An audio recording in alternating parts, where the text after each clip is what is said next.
Hello guys, in today's video I will be showing you how to fix AI photo enhancer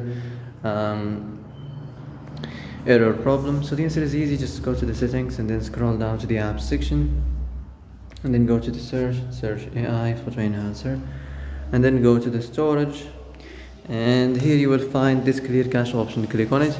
Now you can go check it if it worked, and if it didn't you can try to restart your phone or turn the Wi-Fi off and on, or the Bluetooth or the airplane mode. Also you can try to clear data, but be careful. If you clear data, all this application's data will be deleted. This includes all files, the settings, the accounts, the databases, etc.